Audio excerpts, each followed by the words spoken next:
Hello, welcome കേട്ടോ. By. ഇനി എന്തെങ്കിലും കാണാം.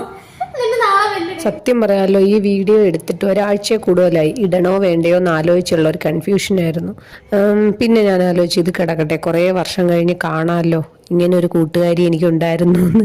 അവളുടെ ലാസ്റ്റ് ഡേ ആയിരുന്നു ഓഫീസിലെ. അവള് വേറൊരു ഓഫീസിലോട്ട് മാറാൻ തീരുമാനിച്ച് അവൾ പോവുക. ലാസ്റ്റ് ദിവസമായിരുന്നു അവളുമായിട്ടൊത്തുള്ള ലാസ്റ്റ് ഡേ ആയിരുന്നു. എനിക്കിച്ചിരി നാക്കൊടക്കലിന്റെ അസ്കിതയുണ്ട്, ക്ഷമിച്ചേക്കണം. അപ്പം ഞാൻ പറഞ്ഞു വന്നത്, സത്യം പറഞ്ഞാൽ നമുക്ക് നല്ല വൈബിനൊത്ത നല്ലൊരു ഫ്രണ്ടിനെ കിട്ടി സെറ്റായി അങ്ങോട്ട് വരുമ്പോഴത്തേക്ക് അവരവിടെ നിന്ന് പോകുമ്പോൾ വല്ലാത്തൊരു ഫീൽ തന്നെ. പിന്നെ നമ്മളൊന്ന് മാനേജ് ചെയ്ത് വരാൻ വലിയ പാടുമാണ്.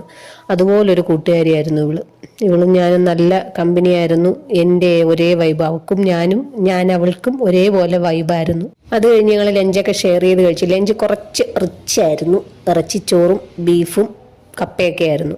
അങ്ങനെ അതൊക്കെ കഴിച്ച് കുമ്പ നിറച്ച് വെച്ചതിന് ശേഷമാണ് സാർ എത്തിയത്. പിന്നെ സാറിന്റെ വക കുറച്ച് ഉപദേശങ്ങൾ എന്ന് പറഞ്ഞാൽ പറഞ്ഞു വന്നപ്പോൾ പോസിറ്റീവാണോ നെഗറ്റീവാണോ എന്നൊന്നും മനസ്സിലായില്ല. എന്തായാലും സാർ കുറെ കാര്യങ്ങളൊക്കെ പറഞ്ഞ് അവസാനം അവളെ യാത്രയാക്കി. അപ്പൊ ഇന്നത്തെ വിശേഷം ഇത്രയേ ഉള്ളൂ.